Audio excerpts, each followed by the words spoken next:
Okay, start करते हैं।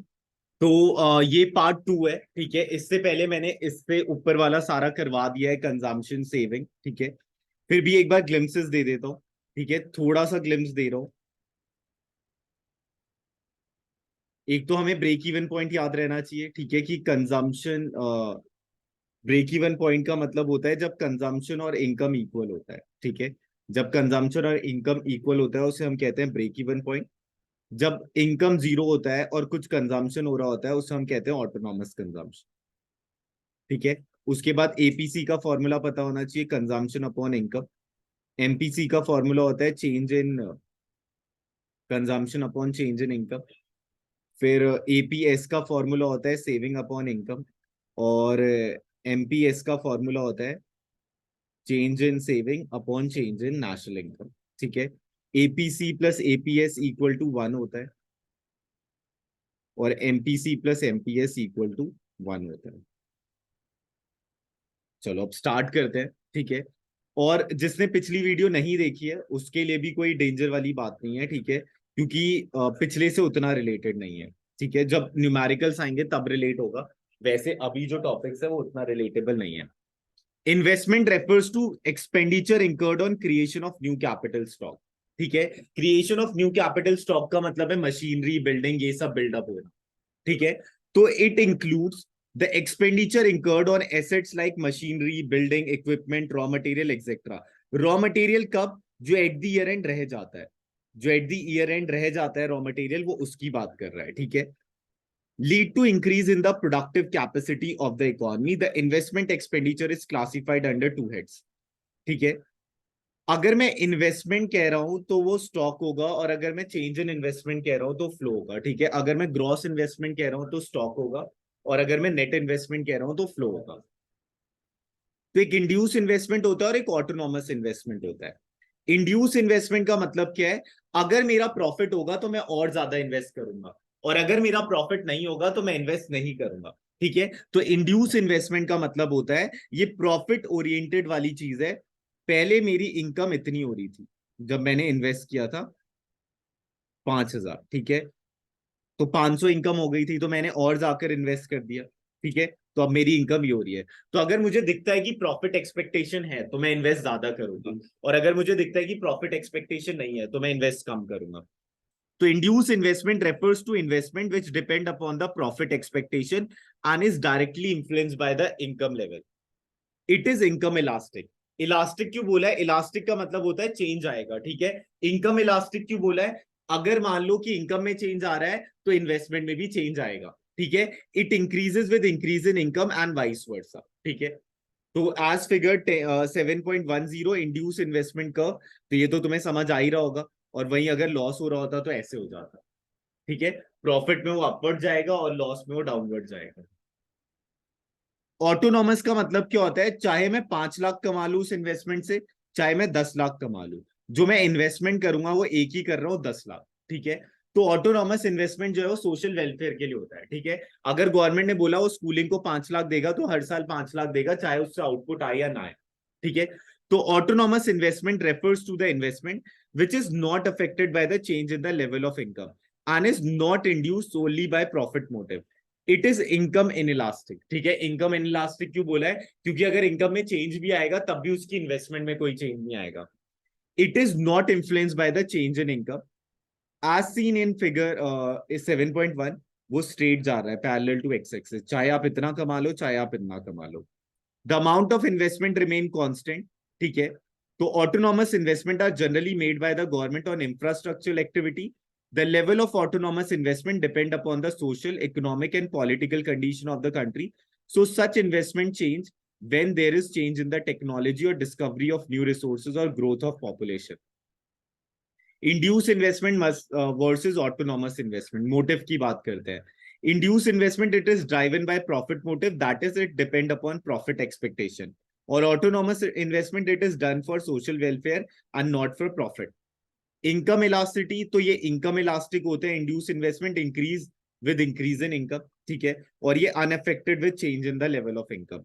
Investment curve की बात करें तो स्लोप अपवर्ड होता है, आज इनकम इनकम इलास्टिक होता है ये, और ये पैरेलल टू एक्स एक्सिस होता है क्योंकि ये स्ट्रेट जा रहा होता है चाहे इनकम बढ़े या घटे।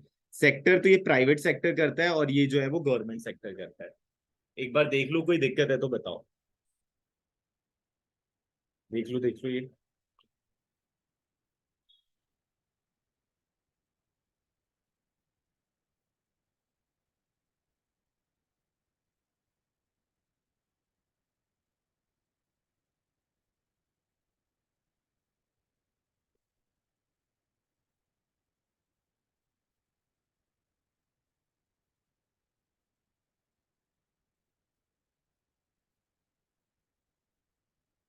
डन।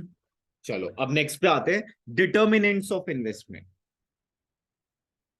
ठीक है, डिटर्मिनेंट्स ऑफ इन्वेस्टमेंट। तो according to Keynes, the decision to invest in a new project that is private investment depend upon the two factor, एक मार्जिनल एफिशिएंसी ऑफ इन्वेस्टमेंट और एक रेट ऑफ इंटरेस्ट। ठीक है, ये दो नाम लिख लो जरा, marginal efficiency of investment and rate of interest.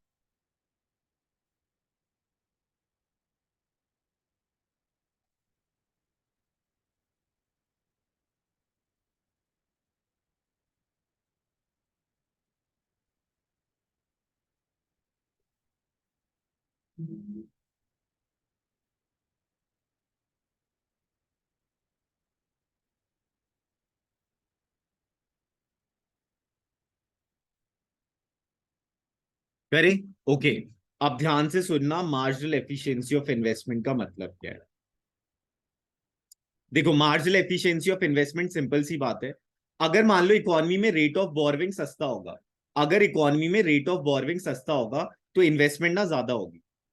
अगर इकोनॉमी में रेट ऑफ बोरोविंग सस्ता होगा तो इन्वेस्टमेंट जो है वो ज्यादा होगी, और अगर रेट ऑफ बोरोविंग महंगा होगा तो इन्वेस्टमेंट कम होगी।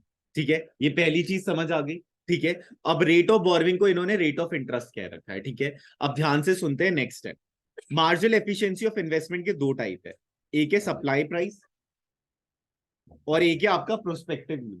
एक है आपका सप्लाई प्राइस और एक है आपका प्रोस्पेक्टिव व्यू। ठीक है, सप्लाई प्राइस का मतलब है, सिंपल सा समझना, सप्लाई प्राइस का मतलब है जो नए का प्राइस है। सप्लाई प्राइस का मतलब है जो नए का प्राइस है। अगर मान लो मेरा टीवी 60,000 का है, अब मैं इससे रिप्लेस कर कर एक नया टीवी ले आया 1,50,000 का, तो ये जो 1,50,000 है वो सप्लाई प्राइस है। सप्लाई प्राइस का सिंपल सा मीनिंग है नए का प्राइस। सप्लाई प्राइस का मतलब है सिंपल सा मीनिंग नए का प्राइस। अगर एक ऊबर ड्राइवर है, ठीक है, उसने पहले 10 लाख की कार ले रखी थी, ठीक है, अब वो नई कार ला रहा है और वो नई कार जो है वो 25 लाख की है, तो जो 25 लाख है वो सप्लाई प्राइस है। ठीक है, अब उस ऊबर ड्राइवर ने ये सोचा कि ये जो 25 लाख है, ये मुझे जो रिटर्न देगा वो मान लो कि मुझे ये कमा कर दे देगा 2,50,000 साल में। ठीक है, इस 2,50,000 नहीं, 3 लाख मान लेते हैं। ठीक है, ये 3 लाख मुझे कमा कर दे देगा। ठीक है, इस 3 लाख में मुझे 50,000 रुपए लग जाएंगे इसे मेंटेनेंस के। ये मैं एक एग्जांपल दे रहा हूँ। ठीक है, अब 50,000 मेंटेनेंस के लग गए तो कितना बचा? 2,50,000। 2,50,000 उसकी क्या हो गई? Net income. ठीक है, 2,50,000 उसकी हो गई नेट इनकम। 3 लाख उसका रेवेन्यू हो गया। रेवेन्यू मतलब जो इन टोटल पैसा रिसीव होता है। 50,000 उसका क्या हो गया? एक्सपेंस हो गया उसे मेंटेन रखने का। ठीक है, बचा कितना? 2,50,000। ठीक है, जितने का वो था और जितना उसने नेट कमाया मल्टीप्लाई बाय 100। ठीक है, तो तुम्हें रिटर्न पता चल जाएगा, तो 10% आएगा। ठीक है, तो अगर मान लो तुम्हारा रेट ऑफ बोरोविंग 5% है तो तुम उधार उठा लोगे। अगर 6% है तब भी उधार उठा लोगे। अगर 7% है तब भी उधार उठा लोगे। अगर 4% है तब भी उधार उठा लोगे। मतलब 1% से लेकर 9% है तो तुम उधार उठा लोगे, या 9.9 तक भी है तब भी उधार उठा लोगे। लेकिन उसके बियॉन्ड गया तो तुम उधार नहीं उठाओगे। ठीक है, अगर उसके बियॉन्ड गया तो तुम उधार नहीं उठाओगे। 10% पे तो नो प्रॉफिट नो लॉस वाला सिनारी हो जाएगा ना, और मेरे हिसाब से लॉस ही होगा। लॉस होगा क्योंकि इंटरेस्ट का ही तो बस जा रहा है। ठीक है, तो अब देख लेते हैं जरा supply price. It refers to the cost of producing a new asset of that kind. It is the price at which the new capital assets can be supplied or replaced. For example, if a machine of 10,000 is replaced in place of an old machine, then 10,000 is the supply price. तो जो नए का price है वो supply price है, जो नए का प्राइस है वो सप्लाई प्राइस है। प्रोस्पेक्टिव यील्ड की वो रिटर्न कितना दे रहा है साल भर में, तो it refers to the net return. Net return की बात हो रही है। नेट रिटर्न का अभी जो मैंने 3 लाख बताया था वो ग्रॉस रिटर्न था, ठीक है, क्योंकि उसमें एक्सपेंसेस इंक्लूड थे, ठीक है। जब मैं उस ग्रॉस रिटर्न में से एक्सपेंसेस को माइनस कर दूंगा तो नेट रिटर्न आ जाएगा, ठीक है। तो net of all cost expected from capital assets over its life time, for example if the given machine is expected to yield receipt of 1200, तो 1200 जो है रेवेन्यू हो गया, एंड रनिंग एक्सपेंसेस 200, तो 200 जब माइनस कर दूंगा तो 1000 बचेगा, then the prospective yield will be 1200 minus 200 1000, तो प्रोस्पेक्टिव यील्ड 1000 हो गया पर ईयर, सप्लाई प्राइस जो है वो 10,000 इंटू 100, तो 10% का रिटर्न। समझ गए, समझ गए। तो प्रोस्पेक्टिव यील्ड का फॉर्मूला क्या है, prospective yield upon supply price into 100, या फिर तुम कह लो मार्जिनल एफिशिएंसी ऑफ इन्वेस्टमेंट का फॉर्मूला क्या है, prospective yield upon supply price into 100, ठीक है, prospective yield upon supply price into 100। चलो अब रेट ऑफ इंटरेस्ट की बात करते हैं, इसे रेट ऑफ इंटरेस्ट कह लो या रेट ऑफ बोरविंग कह लो।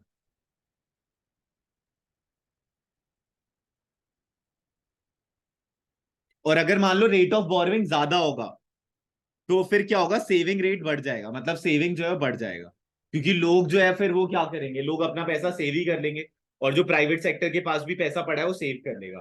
प्राइवेट सेक्टर के पास कौन सा पैसा पड़ा होता है, रिटेन अर्निंग। जो प्राइवेट कंपनीज के पास पैसा पड़ा होता है रिटेन अर्निंग, लास्ट ईयर तुमने पढ़ा होगा 11th क्लास में, रिटेन अर्निंग का मतलब होता है जो एज अ डिविडेंड नहीं बांटा, ठीक है, शेयर पे जो रिवॉर्ड मिलता है उसे डिविडेंड कहते हैं। और जिन्होंने नेशनल इनकम इनकम मेथड पढ़ा था नेशनल इनकम का, हाँ, तो उसमें रिटेन अर्निंग आया था। प्रॉफिट के 3 पार्ट होते हैं, corporate tax, dividend, retain earning. तो रिटेन अर्निंग मतलब अनडिस्ट्रीब्यूटेड प्रॉफिट, ठीक है। तो it refers to the cost of borrowing money for financing the investment.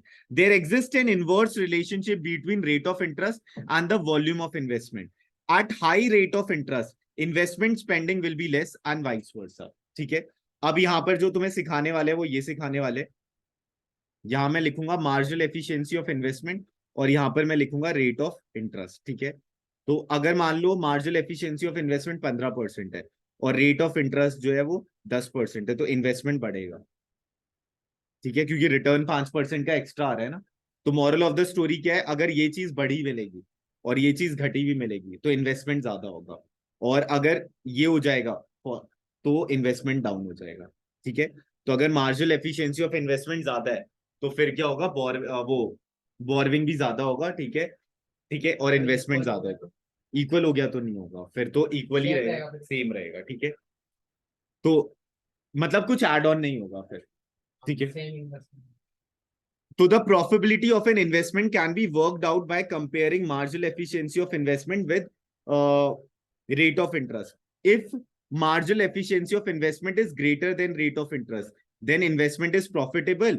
For instance, if an entrepreneur has to pay 12% rate of interest on loan acquired by him, an expected rate of profit is 20%, then he will surely go for investment and will continue making investment till जब तक MEI marginal efficiency of investment equal to ROI नहीं होता, तो rate of interest, ठीक है। कब तक वो इन्वेस्ट करता रहेगा, जब तक आपका marginal efficiency of investment equal to rate of interest नहीं हो जाता। समझ गए, समझ गए। एक्सांटे और एक्सपोज सेविंग एंड इन्वेस्टमेंट, ठीक है। एक्सांटे मतलब होता है प्लान और एक्सपोज मतलब होता है एक्चुअल। एग्जांटे मतलब होता है प्लान्ड और एक्सपोज मतलब होता है एक्चुअल। एग्जांटे मतलब होता है प्लान्ड और एक्सपोज मतलब होता है एक्चुअल। तो जब भी इकोनॉमिक्स में एग्जांटे आ जाए इसका मतलब है प्लान्ड, और जब भी एक्सपोज आ जाए इसका मतलब है एक्चुअल, ठीक है। एग्जांटे नेशनल इनकम तो प्लान्ड नेशनल इनकम, ठीक है। एक्सपोज नेशनल इनकम मतलब एक्चुअल नेशनल इनकम। वैसी एग्जांटे सेविंग मतलब प्लान्ड सेविंग, और एग्जांटे इन्वेस्टमेंट मतलब क्या है, प्लान्ड इन्वेस्टमेंट, ठीक है। अब देखो, अगर एग्जांटे सेविंग ज्यादा है इसका मतलब है कि बैंक के पास पैसा बहुत ज्यादा पड़ा है। अब बैंक के पास पैसा बहुत ज्यादा पड़ा है तो बैंक के पास लेंडिंग पावर पड़ी है। अब बैंक के पास लेंडिंग पावर ज्यादा है और अगर उसके पास पैसा ज्यादा पड़ा है तो इंटरेस्ट कितना रखेगा, कम रखेगा इंटरेस्ट, क्योंकि अगर उसके पास एक्सेस ऑफ मनी है तो इंटरेस्ट वो कम रखेगा जिससे कि ज्यादा लोग लेंड करें।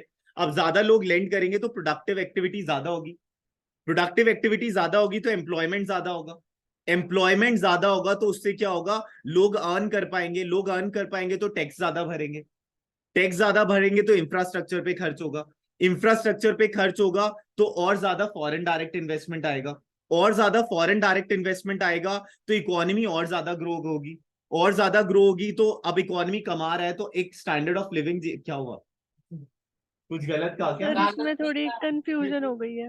लंबा से चलते आ रहे हैं ना। अच्छा, मतलब ये एक फ्लो चार्ट है जो चलता है, ठीक है, मतलब इसी हिसाब से चीजें, मैं ये बता रहा हूं कि सेविंग और इन्वेस्टमेंट का बहुत अच्छा खासा रिलेशन है, ठीक है। लेकिन एक और चीज यहां पर आर्ग्यूमेंटेटिव है, अगर सेविंग ज्यादा होगी मतलब डिमांड कम हो रही है ना, सेविंग ज्यादा है मतलब डिमांड कम है। अब इसका उल्टा इंपैक्ट हो गया ना कि गुड्स एंड सर्विसेज की डिमांड कम होगी, गुड्स एंड सर्विसेज की डिमांड कम होगी तो ग्रेट डिप्रेशन वाली चीज हो सकती है। इसका मतलब क्या है कि गुड्स एंड सर्विसेज की डिमांड कम है तो फर्म क्यों प्रोड्यूस करेगा, फर्म ज्यादा नहीं प्रोड्यूस करेगा तो अनएम्प्लॉयमेंट फैलेगा, तो इसके दोनों एस्पेक्ट है, ठीक है। इसलिए इकोनॉमी को इक्विलिब्रियम पे चलना पड़ता है, AD equal to AS type, ठीक है। Aggregate demand equal to aggregate supply, और एग्रीगेट सप्लाई हमारे लिए क्या है, नेशनल इनकम, और aggregate demand C plus I. Okay, किसी को याद है टोटल ऑटोनॉमस एक्सपेंडिचर का formula? C bar plus I bar, ठीक है, सी बार प्लस आई बार, ठीक है। वीडियो ध्यान से देख लेना, ठीक है। हाँ हाँ हाँ, चलो। एक्सांटे वेरिएबल इज प्लान्ड और expected value of variable, whereas ex post variable is the actual or realized value of variable. Both these terms are generally used in context of saving and investment. There are two aspects of saving and investment: ex ante saving and ex ante investment, ex post saving and ex post investment, ठीक है। बहुत सारे students को ये वाला topic नहीं समझ आता, प्लीज थोड़ा ध्यान से समझना, ठीक है। Ex ante saving refers to the amount of saving which household और saver plan to save at different level of income in the economy. ये पॉइंट का मतलब तो समझ गए ना, different level of income in the economy. अगर ज्यादा कमाएगा तो ज्यादा सेव करेगा, क्योंकि हमने एमपीएस का फीचर पढ़ा था ना, जैसे जैसे इनकम इंक्रीज होती है वैसे वैसे सेविंग भी इंक्रीज हो रहा होता है। मैंने एमपीएस क्यों बोला, क्योंकि एमपीएस ही चेंज बताता है, ठीक है। In other word, ex ante saving refers to the plan saving of an economy at different level of income. 100 पे अलग सेविंग रही होगी, 200 पे अलग रही होगी, 300 पे अलग रही होगी।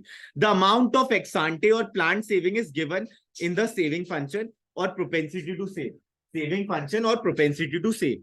तो ex ante investment refers to the amount of investment which firm plan to invest at different level of income in the economy, ठीक है। अगर मान लो इकोनॉमी की इनकम बढ़ रही है तो गुड्स एंड सर्विसेज की डिमांड भी बढ़ रही है।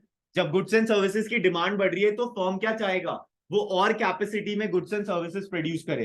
अब और सर कैपेसिटी आपकी के आवाज लिए कट रही उसे है। और नई मशीन चाहिए होगी, उसे और नए लेबर चाहिए होंगे, तब जाकर वो प्रोडक्शन हो पाएगी, तब जाकर aggregate demand equal to aggregate supply हो पाएगा। मान लो पहले किसी के घर में 10 रुपए आ रहे थे तो अपनी नेसेसिटी गुड्स की डिमांड कर रहा था, तब वो वाले फर्म नहीं आ रहे थे जो अननेसेसिटी, मतलब कि उसकी जरूरत नहीं है, जैसे नेटफ्लिक्स हो गया, ठीक है, तो वो वाले गुड्स एंड सर्विसेज नहीं आ रहे थे। जैसे ही उसकी इनकम बढ़ी तो वो अदर गुड्स एंड सर्विसेज की डिमांड करेगा, अदर गुड्स एंड सर्विसेज की डिमांड होगी तो पहले फर्म कम कैपेसिटी में प्रोड्यूस कर रहा था, अब उसे ज्यादा में करना पड़ेगा तो ज्यादा इन्वेस्टमेंट करने की कोशिश करेगा, ठीक है। तो ex ante investment refers to the amount of investment which firm plan to invest at different level of income in the economy.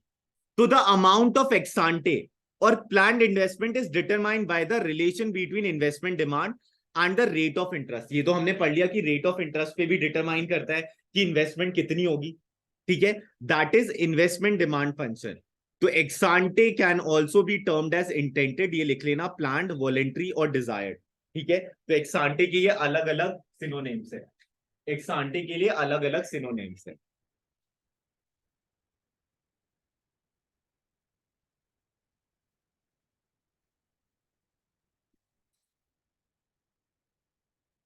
Equilibrium occurs when ex ante saving is equal to ex ante investment, ठीक है। तो दो ही approaches equilibrium के buildup होते हैं, ठीक है, दो ही अप्रोचेस इक्विलिब्रियम के बिल्डअप होते हैं अकॉर्डिंग टू कीन्स, ठीक है। एक तो आई इक्वल टू एस, ठीक है, और एक AD equal to A S, ठीक है। अब देखो इसी से ये डिराइव हुआ है, अब ध्यान से सुनना। एडी का फॉर्मूला होता है सी प्लस आई, ठीक है, और ए एस का फॉर्मूला होता है सी प्लस एस, ठीक है। ये सी और सी कट जाएगा, ठीक है, आई इक्वल टू एस एक बचा और एक एडी इक्वल टू एस, ठीक है, जो हमारा नेक्स्ट चैप्टर होगा। ठीक है, नेक्स्ट चैप्टर में अप्रोचेस की बात होगी। ठीक है, तो दो तरीके से इक्विलिब्रियम पे आ सकता है इकोनॉमी, एक एडी इक्वल टू एस और एक आई इक्वल टू एस। ठीक है, एक आई इक्वल टू एस और एक एडी इक्वल टू एस। ठीक है, ओके स्टार्ट करते हैं। In an economy equilibrium is determined when plan saving is equal to planned investment. तुम्हें दोनों का मोटिव तो पता है ना, सेविंग जो है वो हाउस होल्ड कर रहा होता है और इन्वेस्टमेंट जो है फॉर्म कर रहा होता है। दोनों की प्रायोरिटी बहुत अलग है। सेविंग हाउस होल्ड इसलिए कर रहा है जिससे कि उसकी फ्यूचर कंटीजेंसीज को मीट कर सके। ठीक है, मान लो फ्यूचर में बच्चे का एडमिशन करवाना है, या फिर किसी का पैर टूट गया, किसी का हाथ टूट गया, या बीमार हो गया कोई, इस टाइप की चीज, इसलिए सेविंग हो रही होती है। और इन्वेस्टमेंट क्यों हो रहा होता है? जिससे कि प्रॉफिट जनरेट हो। ठीक है, तो however both these concepts are equal only at equilibrium level of income. ठीक है, इक्विलिब्रियम लेवल ऑफ इनकम पे इक्वल है, लेकिन अप्रोचेस वाइज दोनों डिफरेंट है। It happens because of the three reason. Generally saving is done by household and investment is done by the firm, ये तो सबको पता है। So saver and investor are different people with different priorities. Saving is made in small amount and investment is made in big amount. Saving is made to meeting the future uncertain event or contingencies, whereas investment is made for profit motive. ये 3 point समझ आ गए? ठीक है, approaches तीनों के समझ आ गए। पहले में क्या कह रहा है कि कौन क्या करता है, तो हाउस होल्ड सेविंग करता है, फर्म जो है वो इन्वेस्टमेंट करता है, और दोनों की डिफरेंट डिफरेंट प्रायोरिटीज है। सेविंग जो होता है वो स्मॉल अमाउंट में होता है, इन्वेस्टमेंट जो होता है वो लार्ज अमाउंट में होता है। सेविंग जो है वो फ्यूचर की कंटीजेंसीज को मीट करने के लिए होता है, और जो इन्वेस्टमेंट होता है वो प्रॉफिट कमाने के लिए होता है। तो as a result ex-ante saving and ex-ante investment are not always equal to each other. They are equal only at equilibrium level. तो ex-ante variable forms the basis of the theory of national income determination. समझ गए? चलो अब next पे आते हैं। When ex-ante saving is not equal to ex-ante investment, then the output will tend to adjust itself till both of them equal. Again, it is discussed in the next chapter. ठीक है, अब आते हैं expose saving and exposed investment. ठीक है, second last topic है, और उसके बाद ये चैप्टर डन हो जाएगा और बस न्यूमेरिकल्स बचेंगे। Ex post saving refers to the actual और realize saving in the economy during a year. Ex post और actual saving is the sum total of planned saving and unplanned saving. ठीक है, एक्सपोज्ड और actual saving is the sum total of planned saving and unplanned saving. Unplanned कब होगा? Unplanned तब होगा जब ज्यादा हो गया। ठीक है, तो ex post investment refers to the realize और actual investment in the economy during a year.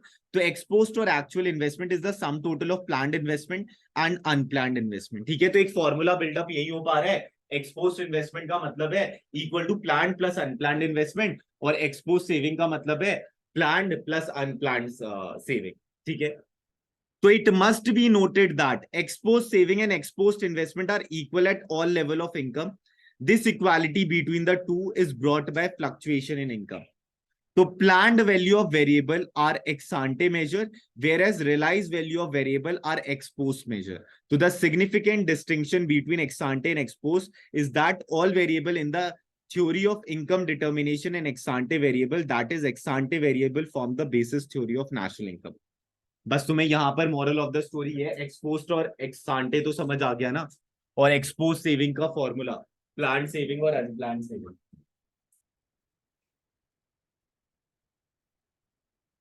Okay,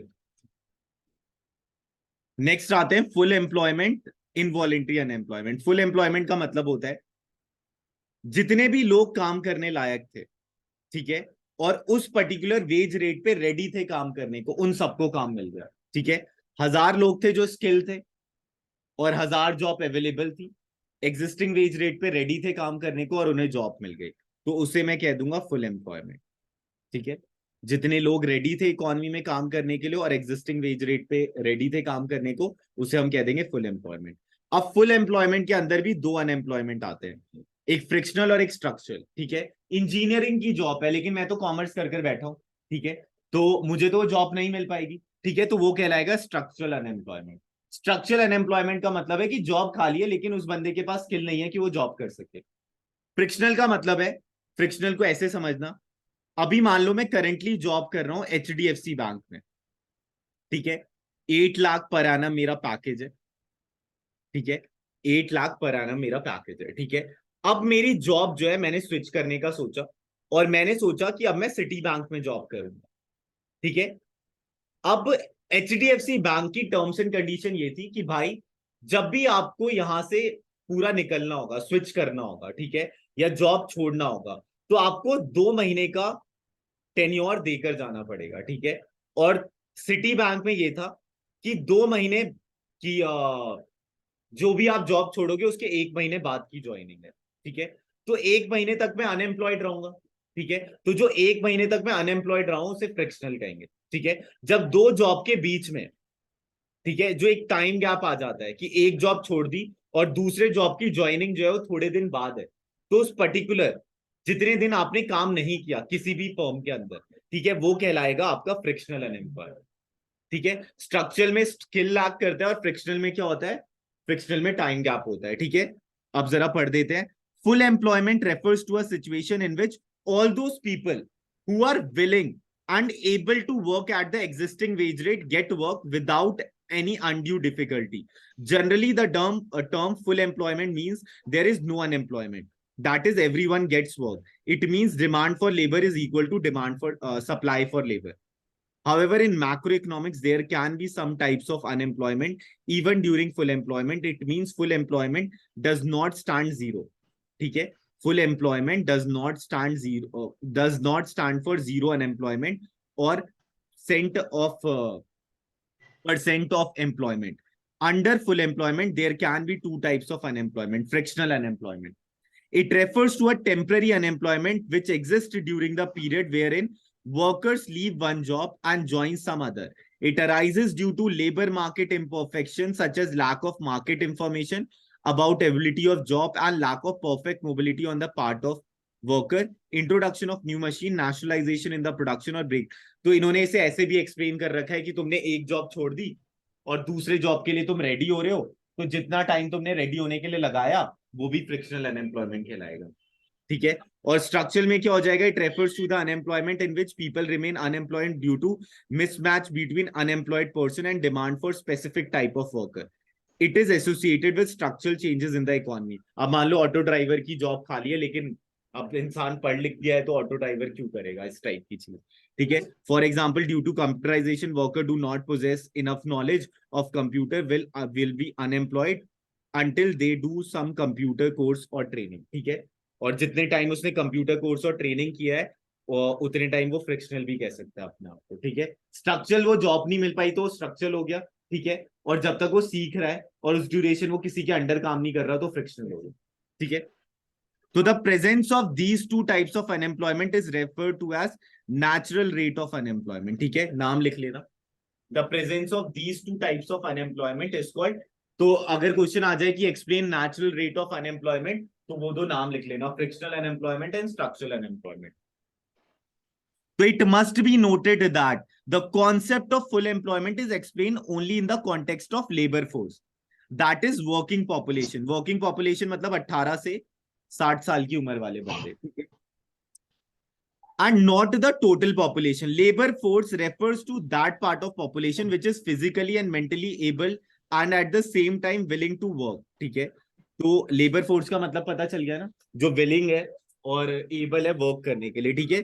It means children and old person will not be considered as they are not supposed to be employed during full employment, ठीक है, क्योंकि फिर child labour और ये सब हो जाएगा. Involuntary unemployment का मतलब है मैं काम करना चाहता हूं, मैं एग्जिस्टिंग वेज रेट पे रेडी हूं काम करने को, लेकिन मुझे जॉब ही नहीं मिल रहा. तो involuntary unemployment refers to an unemployment in which all those people who are willing and able to work at the existing wage rate do not get work. Under involuntary unemployment, people are rendered unemployment against their wishes or under compulsion. It must be noted that only involuntary unemployment is considered while estimating the total unemployment in the economy. Full employment implies absence of involuntary unemployment. और voluntary unemployment job है लेकिन मुझे को काम ही नहीं करना, ठीक है। कुछ भैया लोग होते हैं ना कि मतलब बीटेक कर लिया लेकिन नहीं करनी जॉब, अपनी ऐट है कि है पैसे नहीं करूंगा, ठीक है। तो in an economy it is always possible to find some people who are unwilling to do any productive work. through they may be fit physically and mentally. Voluntary unemployment refers to a situation when a person is unemployed because he is not willing to work at the existing wage rate. Voluntary unemployment is not counted while estimating the size of unemployment. ठीक है, तो कौन सी unemployment नहीं count होती? तो voluntary unemployment. ठीक है, चलो ये एक बार देख लो जरा. और इनवॉलेंट्री काउंट होती है. फिर हम प्रैक्टिकल एस्पेक्ट पे आते हैं. Done done done. ओके, अब ये देखो, ये फॉर्मूले में तो किसी को कोई दिक्कत नहीं है. बी का मतलब एमपीसी है.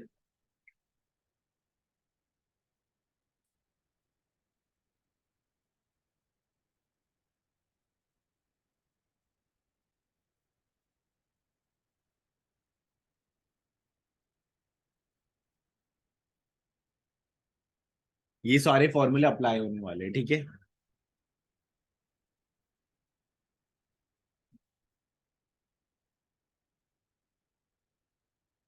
पहला वाला तो हो जाएगा. एपीसी का फॉर्मूला होता है क्या है? Consumption upon income. ठीक है, ये हो रहा तुम्हारा कंजम्पशन, ये रहा तुम्हारा इनकम. अब देखो, अब ये मत करना कि सेविंग के लिए भी अलग से निकालो, वन से माइनस कर देना. ठीक है, क्योंकि APC plus APS equal to 1 होता है. ठीक है, 1 से माइनस कर दोगे तुम्हारा आंसर आ जाएगा. ठीक है, अब ये वाला देखते हैं. अगर एपीसी 0.8 है तो एपीएस 0.2 होगा. ठीक है, what would be the saving at the income level? तो अब मुझे इनकम पता है और मैं सेविंग जो है वो मेरी एपीएस जो है वो मेरा 0.2 रहा होगा, तो मैं सेविंग निकाल सकता हूँ क्योंकि इनकम 2000 है. वो क्रॉस मल्टीप्लाई होगा और मेरा आंसर आ जाएगा. कोई दिक्कत है इसमें? ठीक है, अब ये देखो जरा, डिस्पोजेबल इनकम 1200 है, कंजम्पशन एक्सपेंडिचर अब एबीसी पूछा है, तो 1200 अपॉन नहीं 800 अपॉन 1200 कर दोगे तुम्हारा आंसर आ जाएगा. और ये सीबीएसई का क्वेश्चन है. ठीक है, देख लो जरा.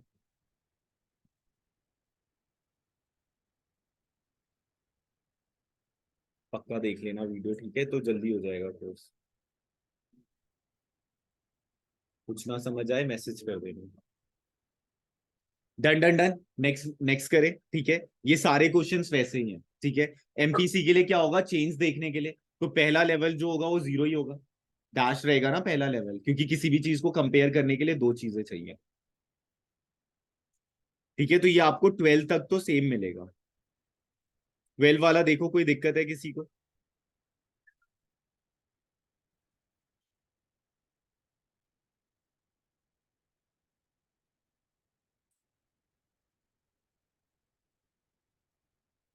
हो सकता है ना. जो सेकंड वाला इनकम है और जो सेकंड वाला कंजम्पशन है, उन दोनों को कंपेयर करोगे तो आपका एमपी सी आ जाएगा. ये बताना है या आ गया? आ गया ना, सबको आ गया? आ गया. बताना है तो बताओ, सारे वाले आ गए? अरे नहीं, सब बोल रहे हैं तो तुम भी मत हाँ बोल देना. बोलो जल्दी से. आ गया ना सब? बताऊं? हाँ बोल दो. पिछले वाले में तो नहीं किया ना तुमने ऐसे? बता देना, मैं तो तेज चलता रहूंगा, तुम बता देना. ठीक है, चलो.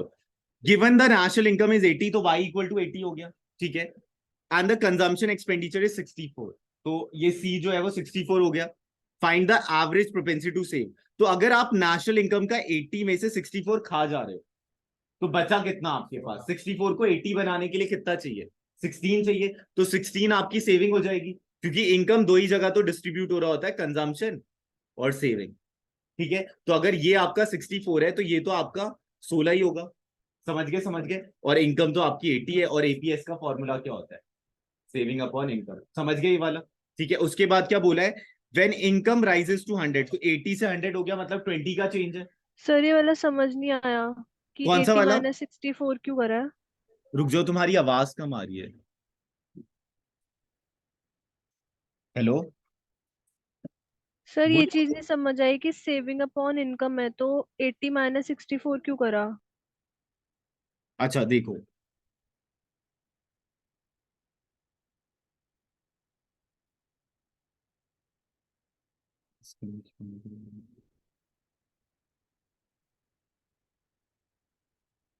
आवाज तुम्हारे एंड से कम है या मेरे एंड से कम है?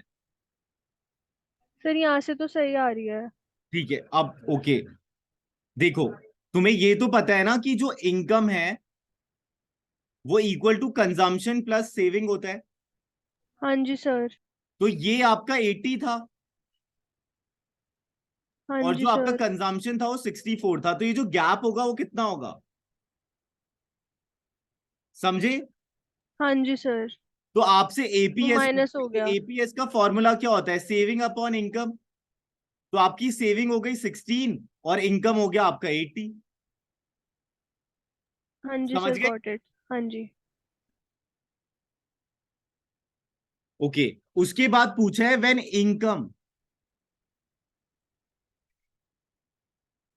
इनकम राइजेस टू 100, तो 80 से 100 हो गया इनकम, मतलब 20 का चेंज आया।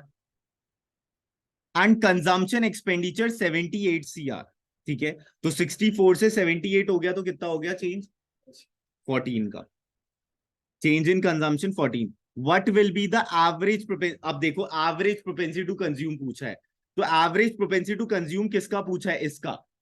तो यहां पर जो टोटल इनकम थी वो 100 थी और यहां पर जो टोटल कंजम्पशन था वो 78 था, इसलिए ऊपर वाला कंसीडर नहीं होगा, ठीक है। लेकिन जब तुम एमपीसी निकालोगे तब आपको चेंज की बात करनी है, चेंज की बात करनी है, तब आपका कंसीडर होगा। आ गया समझ, आ गया ऑनलाइन?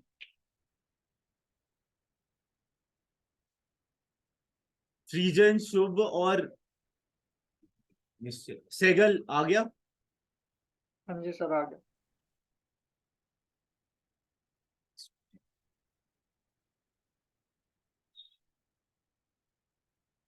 चलो अब आ नेक्स्ट गया पे सर। हाँ ओके। अब 13 देखो जरा। 13th इजी सा ही है। Consumption expenditure and investment demand is 600, तो एडी निकल सकता है क्योंकि सी प्लस आई होता है, तो 600 प्लस 300 तुम्हारा आंसर आ जाएगा, ठीक है। ये आ गया ना, AD equal to C plus I होता है, ठीक है। अब तुमसे पूछा है कि एएस निकालो, AS equal to national income होता है, नेशनल इनकम 1000 गिवन है, ठीक है। तो AS equal to national income होता है तो 1000 हो गया। अब तुमसे पूछा है सेविंग, तो अगर आप 1000 में से 600 आप खा जा रहे हो तो बचा कितना, 400, 400 आपकी क्या हो जाएगी, कल सेविंग हो जाएगी, ठीक है। देख लो जरा 13 अगर किसी को नहीं समझ आया, इजी सा ही है ये, कुछ ज्यादा डिफिकल्ट नहीं है। चलो अब नेक्स्ट पे आते हैं। Using the equation of consumption function calculate consumption expenditure at the income level of 500। तो इनकम मिल गया मुझे 500, ठीक है। ऑटोनॉमस कंजम्पशन मिल गया मुझे जो कि आपका 40, ठीक है। और आपको बोला है 40% of additional income is save, ठीक है। तो 60% जो है कंज्यूम हो रहा होगा, 60 अपॉन 100 करोगे कितना आएगा, 0.6, ठीक है। हाँ 0.6 आएगा, तो अब इस फॉर्मूले में पुट कर दोगे तुम्हारा आंसर आ जाएगा। देखो ये जो था वो मुझे 500 गिवन था, ये इसके लिए मैंने ये निकाला क्योंकि अगर अगर मान लो कोई 100 रुपए कमा रहा है, उसमें से 40 रुपए सेव कर रहा है, ठीक है। तो मतलब जो 60 रुपए बच गए वो क्या कर रहा होगा, वो कंज्यूम कर रहा होगा। तो ये क्या हो जाएगा, 0.6 इंटू वाई प्लस 40, ठीक है। किसी को कोई दिक्कत इसमें तो बता दो, आगे आगे, ठीक है। आ गया ना समझ, ठीक है। नेक्स्ट में कि आपको डिराइव ही करना है, ठीक है। आपका नेगेटिव इंटरसेप्ट गिवन है, तो सेविंग के टाइम पे क्या होता है, ऑटोनॉमस कंजम्पशन नेगेटिव होता है, ठीक है। 1 - b इंटू वाई, ठीक है, तुम्हारा आंसर आ जाएगा, ठीक है। कोई दिक्कत इसमें, 20% of the additional income is save, तो 0.2 होगा वो, ठीक है। और यहाँ पर 1 - b करने की जरूरत नहीं है क्योंकि एमपीएस पे ही पहुंचोगे। उसके बाद नेक्स्ट पे आते हैं।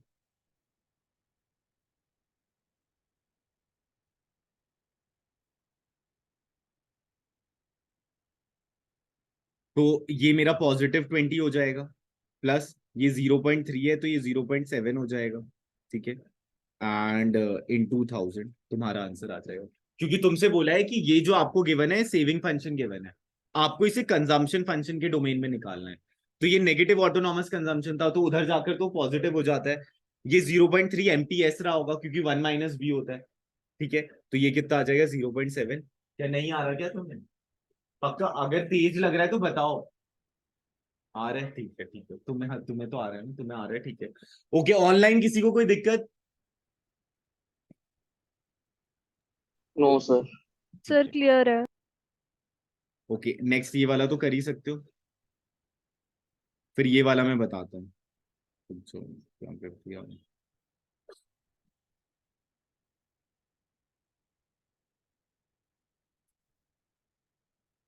ऑन द कंजम्पशन फंक्शन ये गिवन है, answer the following question, derive saving function. तो saving function 120 plus 0.60 into Y, ठीक है, यही हो जाएगा। ठीक है, उसके बाद बोला है तुमसे determine saving at the income level of 500। ठीक है, तो सेविंग का निकाल दोगे फॉर्मूला और तुम्हारा आंसर आ जाएगा। ठीक है, उसके बाद बोला है at what level of income saving become zero. तो y इक्वल टू सी होता है ना। तो y इक्वल टू सी जो होता है वो तुम्हारा क्या होता है, ब्रेक इवन पॉइंट होता है। उस ब्रेक इवन पॉइंट पे ही तो आपका जो सेविंग होता है वो जीरो होता है। ठीक है, तो ये आपका नहीं पता आपको, लेकिन ये आपको पता है कि कंजम्पशन का इक्वेशन आपको गिवन है 120 plus 0.40 into Y equal to Y. तो ये 1y माइनस वाई हो जाएगा। सॉरी सॉरी,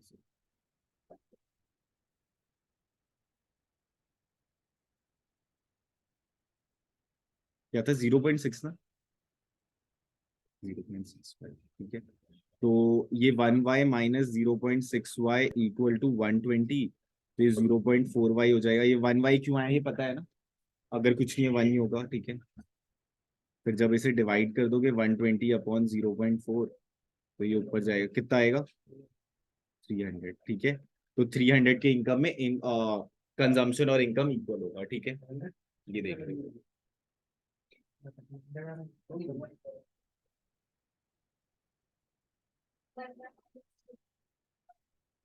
अच्छा,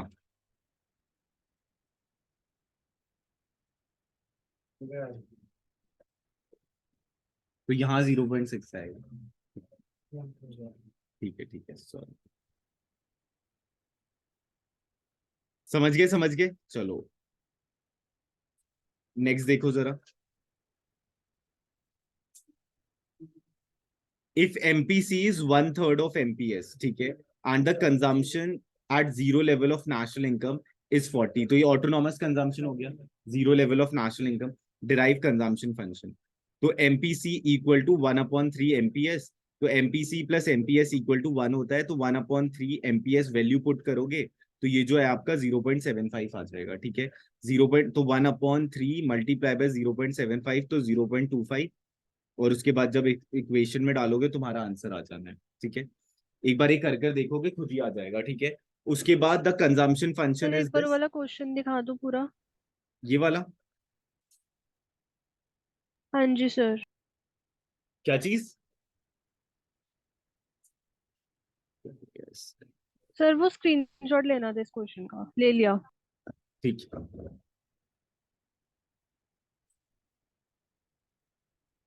तो एपीसी आपका कब 1 होता है, जब आपका सी इक्वल टू वाई होता है। हमने एक फीचर पढ़ा था ना एपीसी का, ब्रेक इवन पॉइंट पे एपीसी इक्वल टू 1 होता है। ठीक है, तो average propensity to consume is 1 at break even point, consumption equal to income. तो सी इक्वल टू वाई रखोगे और फिर से तुम्हारा आ जाएगा वाई इक्वल टू 100। ठीक है, इस इक्वेशन में डालोगे तुम्हारा 100 आ जाता है। ठीक है,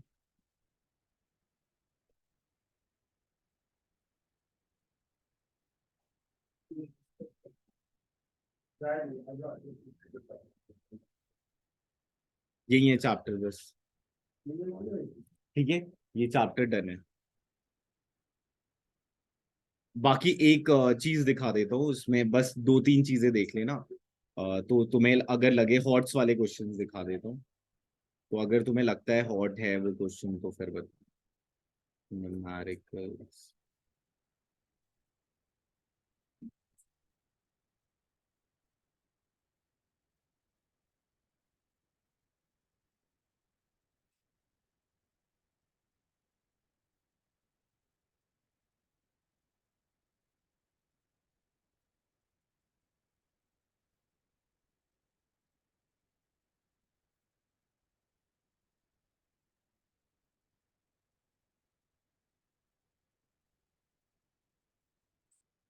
ये वाला ग्राफ तो याद है ना, वो जो डेरिवेशन ऑफ सेविंग और वो वाला। ठीक है, तो अगर तुमसे तुमसे ये हॉट पूछा है तो मुझे तो नहीं लगता अब ये हॉट है इतना। ऑटोनॉमस कंजम्पशन पूछा है तो ऑटोनॉमस कंजम्पशन जो ये हो जाएगा ऑटोनॉमस कंजम्पशन, ठीक है, जो ओरिजिन से। और अगर यहाँ से भी देखो तो ऑटोनॉमस कंजम्पशन दिख रहा है, ठीक है, तो 40 जो है वो ऑटोनॉमस कंजम्पशन हो जाएगा।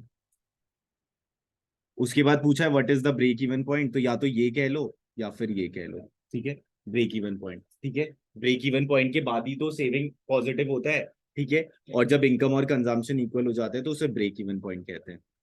How much is APC corresponding two point ई, तो वो 100 ही है ना शायद, तो 1 होगा, ठीक है। उसके बाद if MPC is 0.6 determine the consumption and saving function, निकाल सकते हो consumption and saving function. Function की बात की जाए तो इक्वेशन पुट अप कर देना है, ठीक है। फिर ये वाला देखो, ये हो जाएगा थर्ड वाला।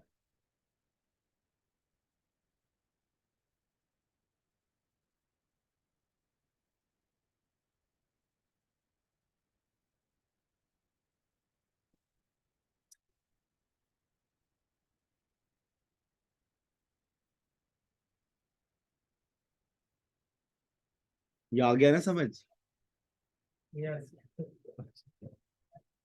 अरे मतलब अभी तो कुछ बोल नहीं रहा, फिर भी आवाज आ। ये समझ गए थर्ड। फिर फोर्थ वाला देखो।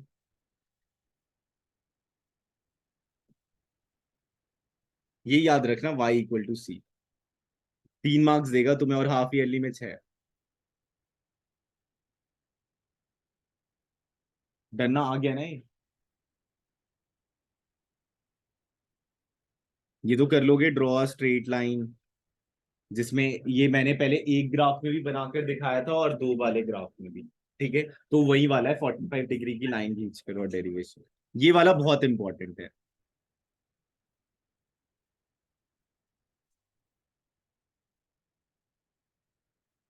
बाकी न्यूमेरिकल क्वेश्चंस है, ठीक है। ये चैप्टर 7 डन है, ठीक है। कोई दिक्कत तो नहीं है ना इसमें? जल्दी से करवा दिया।